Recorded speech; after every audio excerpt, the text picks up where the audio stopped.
Halo Sobat YouTube, selamat datang kembali di channel Arwen Punya Cerita. Tempatnya cerbung romantis. Jangan lupa subscribe dan bunyikan loncengnya. Halo sobat, dengan Arwen CTB di sini, author yang menulis sekaligus membacakan cerita untuk kamu. Semoga kamu suka ya dengan cerita yang aku bawakan. Dan jangan lupa untuk subscribe channel Arwen Punya Cerita dan follow sosial media di Facebook, Instagram, TikTok @arwenctb. Dadah! Mari mendengarkan kelanjutan novel Insya Allah Suamimu Jodohku karya Arwen CTB bagian 7. Asmi boleh minta apa saja? Selamat mendengarkan. Pak, boleh aku minta sesuatu?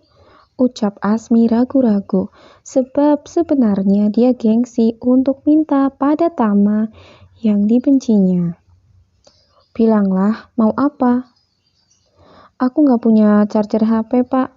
Jadi dari kemarin HP-ku mati. Tama berhenti seketika. Pria itu memandang Asmi dengan ekspresi sedih, yang justru membuat Asmi menjadi bingung. Kenapa? Tanya Asmi sambil menelan ludah. Takut kalau dia sudah salah omong. Apa tidak sebaiknya kamu beli HP baru? Apa? Aku nggak punya duit, Pak. Apa Bapak mau belikan? Asmi tidak ingin HP baru. Namun dia penasaran apakah Tama benar-benar punya banyak uang, sehingga dia ingin mengetes Tama. Mau? Aku mau iPhone yang terbaru. Boleh? Ya, boleh. Mudah saja bagi Tama menjawabnya. Jangankan iPhone, mobil, tanah, bahkan rumah pun bisa dia berikan untuk Asmi. Gadis itu tidak tahu saja harta kekayaan yang dimiliki oleh Tama. Serius? Iya. Enggak sih, sebenarnya aku nggak pengen HP baru, Pak. Aku cuma pengen charger untuk HP-ku. Hehe. Tama memandang Asmi sambil berjalan. Selama ini dia mengira semua keindahan ciptaan Tuhan sudah dia lihat. Namun, ternyata ada satu yang baru saja dia lihat sekarang. Melihat wajah Asmi tanpa make up, sungguh membuat Tama ingin hidup jauh lebih lama, beribu-ribu tahun lagi, agar bisa selalu memandang wajah Asmi. Mengetahui bahwa Tama diam saja, Asmi segera mencoba mengalihkan pembicaraan. Oh ya, habis ini kita pulang, Pak. Belum, kita ke rumah Pak Kadus dulu ya, minta urus dokumen kamu. Oh, baik. Asmi merasakan perubahan sikap Tama yang tiba-tiba jadi sangat datar. Kalau sebelumnya dia terkesan baik, sekarang Tama seperti sedang sedih. Apakah topik mengenai charger HP bisa begitu berdampaknya? Mungkinkah kalau ini salah Asmi yang meminta benda itu? Kenapa? Jadi kuburan nenek itu tadi adalah makam neneknya Bapak ya? Benar, nenek adalah satu-satunya keluarga yang saya miliki. Nenek yang merawat dan membesarkan saya. Hanya dia satu-satunya orang yang peduli pada saya.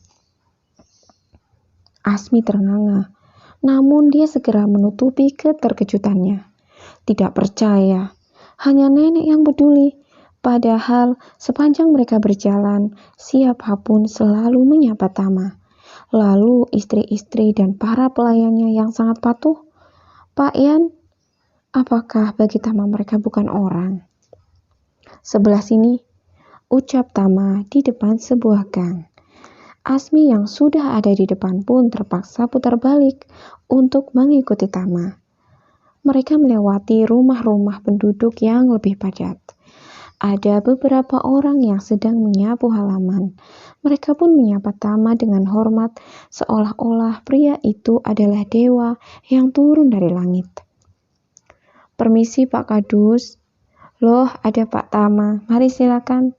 Sambut pria yang baru saja menjemur handuk itu. Silakan masuk. Kami duduk di sini saja, Pak, ucap Tama sambil duduk di teras. Rumah Pak Kadus ada di tempat yang cukup tinggi, sehingga memungkinkan mereka sambil menikmati pemandangan alam, serta melihat sekitar dengan lebih jelas. Di halaman ada beberapa tanaman hias yang tumbuh subur, meskipun kelihatannya tidak begitu diurus. Baik, saya ke dalam dulu sebentar, pamit Pak Kadus. Sebelum pemilik rumah itu kembali ke beranda, seorang perempuan paruh baya keluar, membawa sebuah nampan berisi sepasang cangkir, poci teh, dan sepiring pisang goreng. Selamat pagi Pak Tama, sapa wanita itu. Pagi Bu, sehat?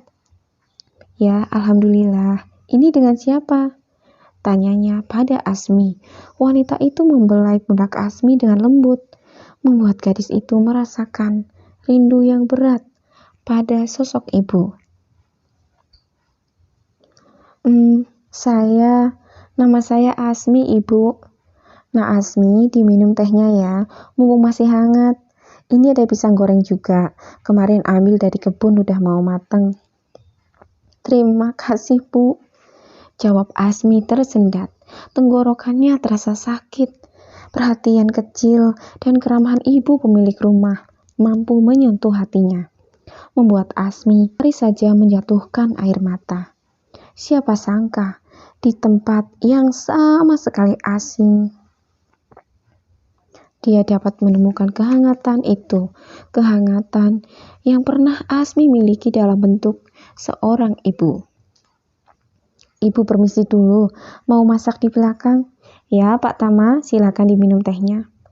Terima kasih. Sepeninggal wanita itu, Tama menatap Asmi dalam dan dipenuhi kecemasan. Perubahan ekspresi Asmi sukses membuat Tama dilanda kekhawatiran. Asmi, kamu kenapa? Aku gak apa-apa. Saya kira saya melihatmu menangis. Ah, enggak kok. Pak Kadus menemui mereka, ikut bergabung duduk di teras. Maaf datang pagi-pagi, Pak.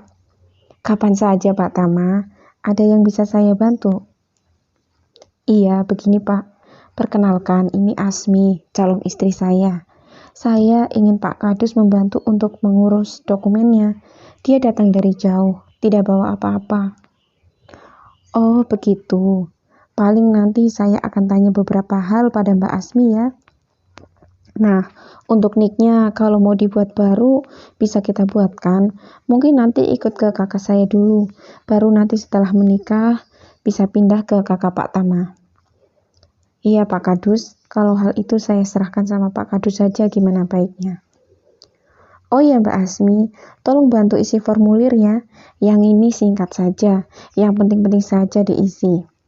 Pintanya pada Asmi. Pria itu kembali ke dalam rumah untuk mengambil alat tulis. Pak Kadus dan Tama mengobrol sambil sesekali menyesap teh yang memiliki aroma melati. Sementara Asmi mengisi formulir data diri yang diperlukan. Jadi rencananya kapan? Ya, secepatnya Pak. Saat ini dia tinggal di kabin belakang. Oh iya. Asmi melirik Tama sebelum dia menuliskan tanggal lahirnya. Gila betul orang itu. Dia yakin akan menikahi gadis yang baru pertama kali dilihatnya. Bahkan langsung membawa pulang dan mengenalkan kepada istri-istrinya. Mengingat para istri Tama itu mampu menimbulkan mulas di perut Asmi. Tatapan sinis mereka, sikap patuh mereka yang keterlaluan di mata Asmi. Sungguh kombinasi yang sukses meninju-ninju lambung Asmi. Membuatnya sakit sekaligus ingin muntah. Saya akan berusaha urus secepatnya. Terima kasih banyak Pak Kadus. Asmi merasa sudah cukup mengisi formulir itu.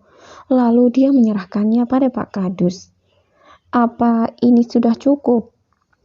Pak Kadus memeriksa formulir itu sebelum dia mengatakan oke.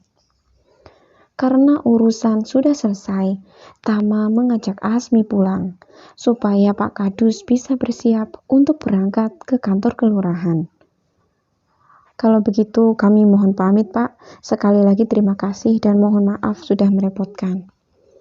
Jangan sungkan, saya dengan senang hati melakukannya. Pak, salam buat Ibu ya, ucap Asmi saat berpamitan. Mereka berdua menuruni jalan perlahan sebelum kembali ke jalan gang menuju pulang. Pak, boleh nanya? Iya, boleh. Kemana perginya istri-istri Pak Tama tadi pagi? Mereka pergi bekerja, Asmi. Apa? Bekerja? Nada Asmi meninggi. Dia nyaris saja menjerit.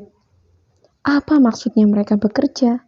Jadi selama ini para istri itulah yang menghidupi Tama. Asmi berpikir, lalu apa gunanya dia sebagai lelaki kalau justru para istrinya yang pergi bekerja? Jangan-jangan Tama ini hanya lelaki modal kolor. Lalu apa bagusnya buat Asmi? Tua iya, memperbudak istri iya. Asmi ingin sekali berlari agar lekas sampai di rumah, ingin menangisi nasib buruknya yang gak ketulungan buruk. Bersambung. Wah, makin seru ceritanya ya sobat. Simak terus kelanjutannya. Tinggalin komen yuk dan follow sosial media Mimin di Facebook, Instagram, Twitter, dan TikTok @arwenctb. Sampai jumpa.